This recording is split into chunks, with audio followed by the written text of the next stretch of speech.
The smile and the crystal mask. The space station Orion 12 floated quietly above a blue gas giant. Inside the station, hundreds of soldiers trained, studied, and prepared for missions across the galaxy. But only one man was given a strange assignment he didn't expect. His name was Jackson Cade, a young human soldier, brave and sharp but not yet famous. He was surprised when the commander called him in. "You're being reassigned," the commander said. "To where?" Jackson asked.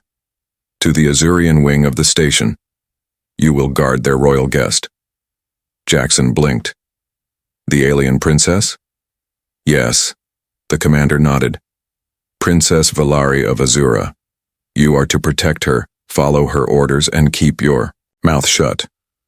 The Azurian wing was cold, quiet, and glowing with blue light. The walls hummed softly. Jackson had never been in a place so clean and strange. He wore a special uniform and walked with care.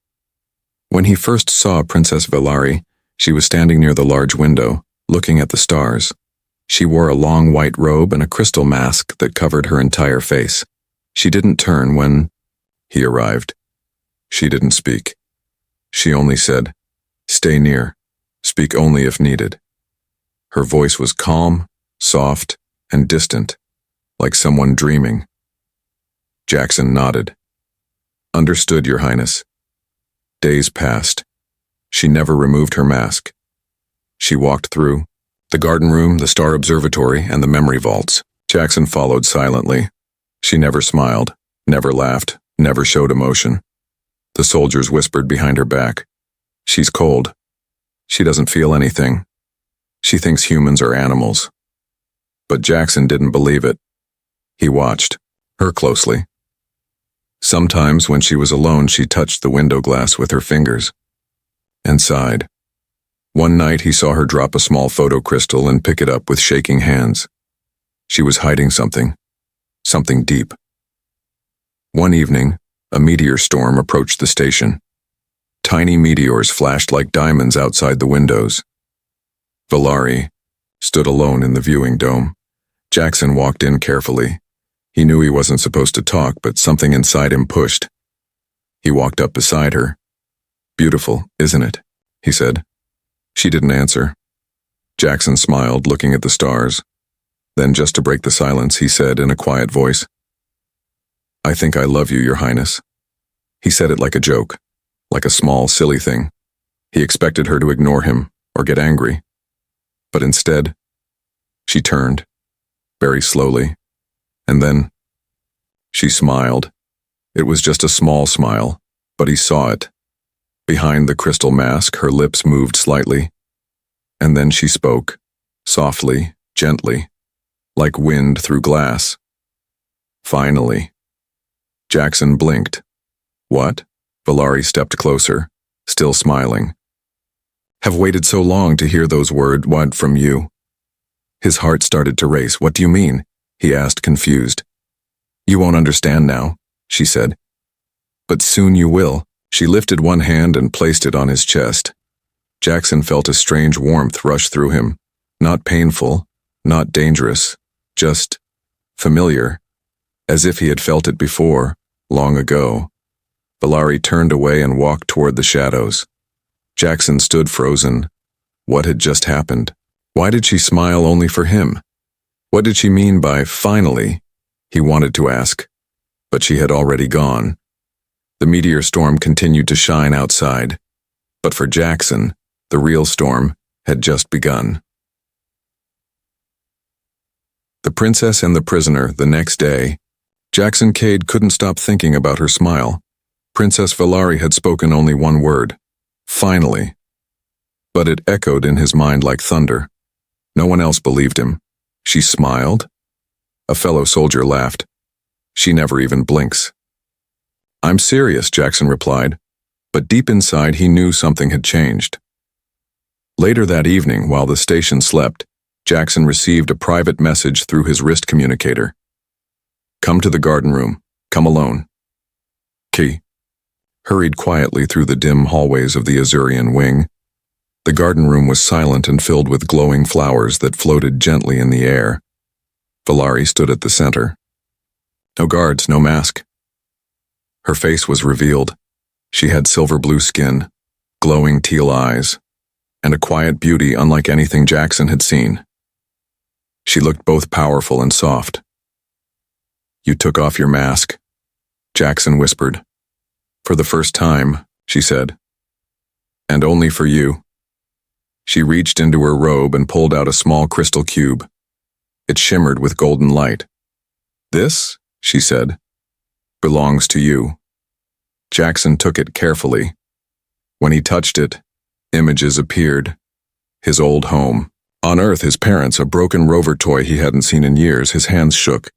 "Wait, how do you have this?" Valerie stepped closer. "I've known you since you were a child," she said. "Even if you don't remember." "That's not possible," he said. But she nodded.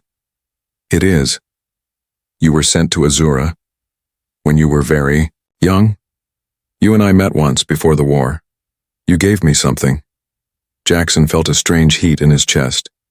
"I don't remember that." "You will," she said. "It's locked inside you, a memory bond, very rare, very strong." Suddenly the door burst open. 3 guards stormed in. "The human must be removed," one shouted. "He is a threat." "Wait," Valerie cried out. "He's done nothing." Jackson turned to run, but they were fast. A sharp beam of light hit him in the side and everything turned black. When he woke up, he was in a cold, dark cell. His hands were bound by glowing cuffs. The walls hummed with strange energy. He was no longer in the Azurian wing. He wasn't even on the same station. He was a prisoner, alone, confused, and angry. Time passed. Maybe hours, maybe more. Then he heard footsteps. The door opened. Valerie entered dressed in a royal robe. Behind her stood a tall man in armor, Commander Reese, one of the most feared Azurian warriors. Valerie's face was sad. "I'm sorry," she whispered. "Why did you let them take me?" Jackson asked, hurt in his voice. "I didn't have a choice. The council saw our meeting. They believe you're manipulating me." "And are you?" Commander Reese asked coldly. "Be honest." Jackson stood tall. "No, I just told her the truth." "And what truth is that?" the commander asked. Jackson looked Valerie in the eyes. "I said I love her." Valerie gasped quietly. Reese laughed bitterly. "The boy thinks this is a story," he muttered. "You are forbidden to speak to her again." He motioned to the guards. "Take him to the lower vaults." Valerie stepped forward. "No, I won't allow." But Reese raised his voice. "You are not Empress yet." The guards dragged Jackson out of the room. Back in the cold hallway, Jackson whispered under his breath, "I'm not giving up." And somewhere far behind him, Valerie whispered, the same words, "Neither am I." The escape through the Star Bridge. The prison on Outpost Cora 9 was hidden inside an asteroid belt, cold, dark, and silent. Few escaped it. Fewer even tried. Jackson Cade lay in a metal cell with no windows and no hope. The glowing cuffs on his wrists burned softly. He could barely move. His thoughts spun in circles. Her smile, her voice, the crystal cube, the memory she said was his. He whispered into the air. Valerie. Was she safe? Had she given up? Then one night something strange happened. The lights in the hallway outside his cell began to flicker, then go dark. The guards yelled, screams echoed, and suddenly, silence. The door hissed open, and standing there, dressed in black, hood over, her head 2 energy pistols in hand, was Princess Valerie. "Come with me," she said calmly. Jackson blinked in shock. "You? You came?" "I told you I wouldn't give up." She fired at the cuffs, breaking them apart. Jackson dropped to his knees. Valerie knelt beside him. "You were right," she whispered. "About us. About everything." They ran through the broken corridors. Smoke filled the air. Sirens screamed. Red warning lights flashed everywhere. "I disabled their scanners," Valerie said. "But we have only minutes before backup arrives." "Where are we going?" Jackson asked as they ran. "To the Star Bridge," she replied. "The last one still hidden from the council." Jackson knew the stories. Ancient alien teleport paths, long thought to be myths. Are you sure it still works? He asked. She didn't answer. They reached a hidden chamber deep underground. A circle of tall stone arches stood in the center, humming with blue light. Floating symbols spun slowly in the air. Valari pressed a glowing crystal into the control panel. The arches came alive. A swirling silver portal opened in the center, bright and unstable. "This is our way out," she said. Jackson looked at her. "If we go through, there's no coming back, is there?" Valari shook her head. "Not for a long time," he smiled. "Then I'm ready." They stepped into the portal together. In an instant, the world twisted, colors bent, time stretched, and then silence. They fell onto soft ground beneath a purple sky.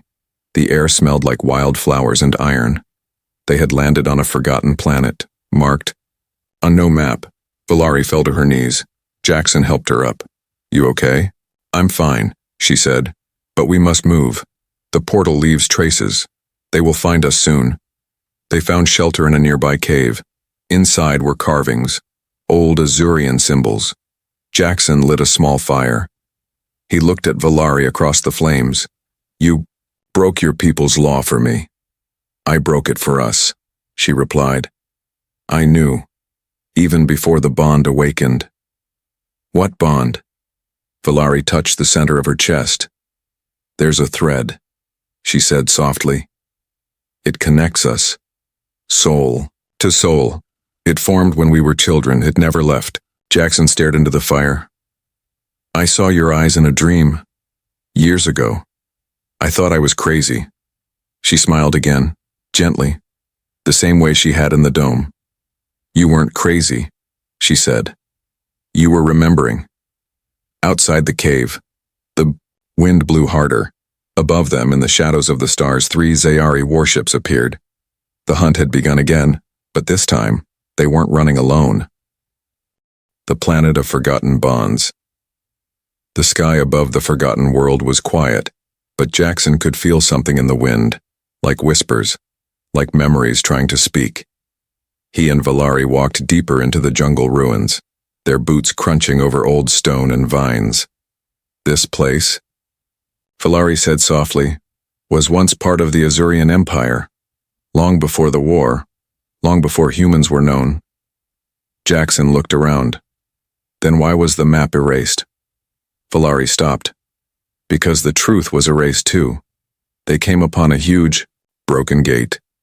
It had a symbol on it, 2 hands, 1 human and 1 alien touching across a star."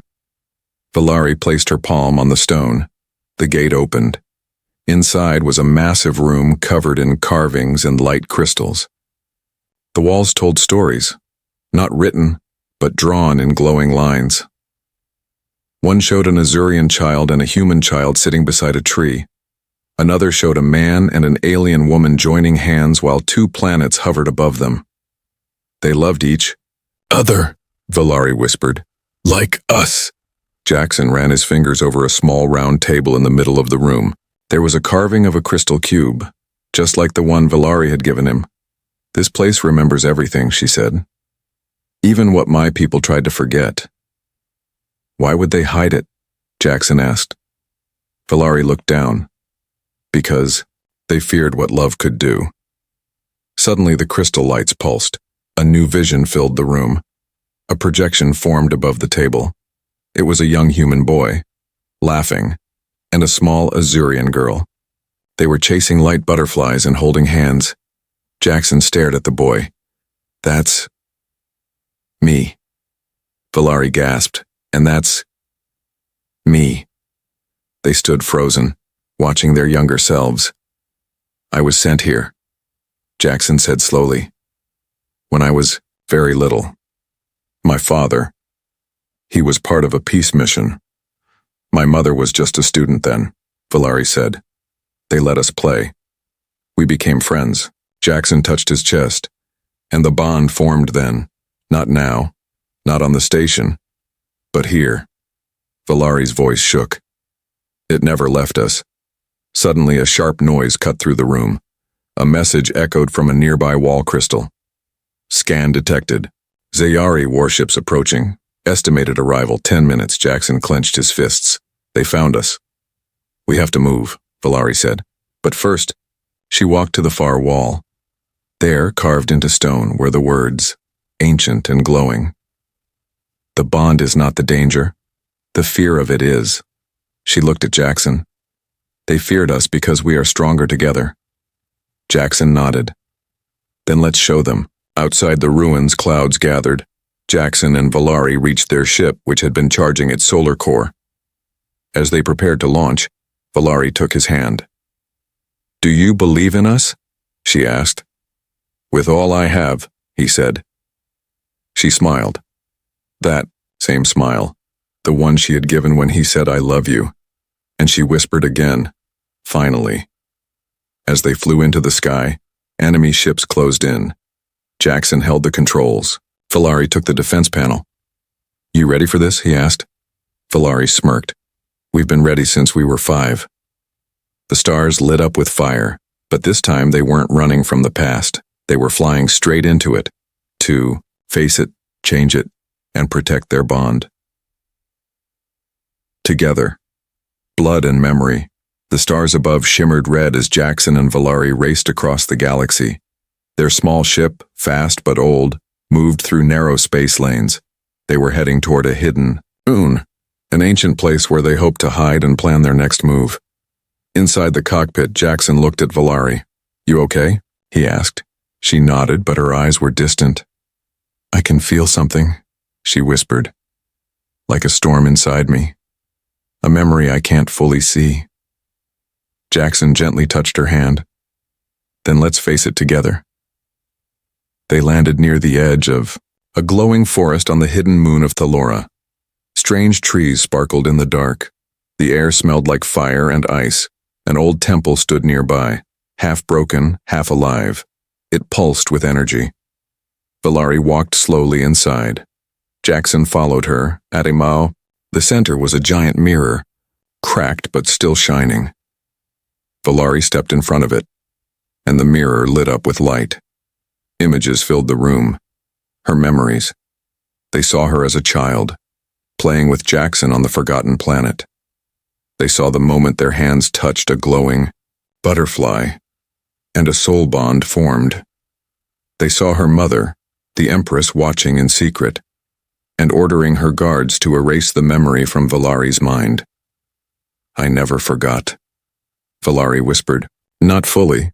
I just didn't understand the feeling." She looked at Jackson, tears in her eyes.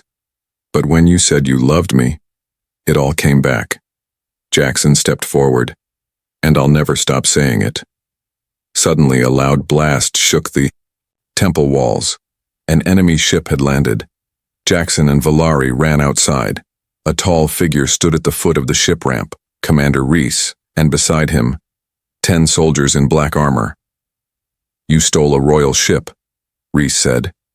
"You stole a princess. You broke the law." "She's not stolen," Jackson shouted. "She made her choice." Reese drew his sword. "Then I'll make mine." A fight began. Jackson used a pulse blaster and took cover behind a fallen stone. He shot carefully, protecting Valari. But Reese was fast. Too fast. He reached Jackson and knocked the blaster away. "You don't belong beside her," Reese growled, sword raised. He slashed down, but Valari jumped between them. The blade cut her side. Blood spilled onto the glowing grass. Jackson caught her as she fell. "Valari!" Her eyes fluttered. And then, something changed. Her body began to glow. The ground shook. Blue light rose from her chest like wings of energy. Her eyes turned bright white. She stood up slowly. Reese stepped back in fear. "You are not supposed to have this power," he said. Valari raised her hand. "I was born with it. You just tried to bury it." She unleashed a blast of pure energy. Reese and his soldiers flew backward and vanished in a flash of light. Silence returned. Jackson looked at her in awe. "Are you okay?" She nodded, weak but standing. "I unlocked the bond fully. Now I remember everything." Jackson helped her sit. "But the council, your people, they'll come again." Valari smiled softly. "Then let them come. I'm not afraid anymore. She touched his face. You were the missing piece of my soul. They looked up at the stars. The war wasn't over yet, but now they had something stronger than weapons. They had memory, they had love, and they had each other. The crown of flames, the royal palace of Azura Prime, stood tall above the clouds, silver, towers glowing under 3 suns. It was a symbol of power, control, and tradition. Today it was a place of fear. The news had spread fast. Princess Valari had returned, and she was not alone. Inside the grand hall, hundreds of nobles, generals, and star diplomats sat in silence. The council of elders sat in a circle of golden chairs, and in the center the empress waited, calm, cold, and unreadable. Then the doors opened. Valari stepped in, dressed not in royal clothes but in a simple white cloak. Beside her walked Jackson Cade, wearing Earth pilot gear and a steady look of courage. Gasps filled the room. The human. She brought him here? This is a disgrace. But Valari raised her hand, and the room fell quiet. I have returned, she said, voice strong, not to beg, but to speak the truth. The Empress rose. You left this empire. You broke sacred law. You bonded with a human. What truth could be worth that? Valari walked to the center. The truth of who we were and who we can be. Again. She reached into her cloak and pulled out the memory crystal from the forgotten planet. She placed it on the council's altar. The room lit up with holograms of children, a human boy and an Azurian girl, holding hands, playing, bonding. This is not a trick, Valari said. This is a memory the council tried to erase. A truth hidden from our people. The crowd murmured. Some looked shocked, others angry. The Empress stared at the crystal. You were just children, she said coldly. No, Valari replied. We were everything you feared. Jackson stepped forward. He looked at the crowd. His voice was calm but full of emotion. I was taken from Earth when I was small. I didn't know why. I didn't remember. But part of me always felt like I was waiting for something. He looked at Valari. I was waiting for her. The crowd was silent. We don't want war, he continued. We don't want to break your rules. We only want to live, love, and build peace. Together. Suddenly a voice shouted from the back. He's manipulating her. It was Commander Reese, bruised and limping. He's using her to gain power. The Empress narrowed her eyes. Do you have proof? Reese drew his weapon. I don't need proof. I need to end this. He fired, directly at Jackson. Time slowed. Valari moved fast. She stepped in front of Jackson again, but this time, Jackson pulled her back. The blast hit his shoulder. He fell to the ground. Valari screamed. Guards rushed forward and grabbed Reese. The Empress stood, eyes wide. Valari knelt beside Jackson, holding his hand. Blood soaked his uniform, but he was conscious. I told you, he said with a weak smile. I'd never let anyone hurt you again. Valari stood slowly, face full of fire and sorrow. She turned to the Empress. You said I couldn't be Empress if I broke the law. The Empress nodded. That is our way. Then I choose a new way, Valari said. She raised her hand, and the bond mark on her palm glowed with golden fire. I accept the crown, but not your rules. She turned to the crowd. We will not erase the past anymore. We will not fear the bond. I am Valari, daughter of truth, and I choose love. Silence. Then, one elder stood, then another, and another. They bowed their heads. For the first time in centuries, an Azurian council bowed to a leader who had chosen the heart over tradition. The Empress slowly stepped back into the shadows, and Valari walked to the throne, took Jackson's hand and placed the crown of flames upon her head. A love that changed the stars. The crown sat lightly on Valari's head, glowing with soft golden light. She stood in front of the great window of the palace, holding Jackson's hand. Behind them, all of Azura watched. Thousands of ships floated, in peace above the planet. No more war. No more fear. Today was not a day of battle. It was a day of promise. Across the galaxy, news had spread. The alien princess has bonded with a human. Azura and Earth now stand united. A love that once broke the law now builds a new world. Many were shocked, some were angry, but most were filled with hope. If two people from different stars could love each other, maybe the galaxy had a future. In the royal temple, people gathered for a new ceremony.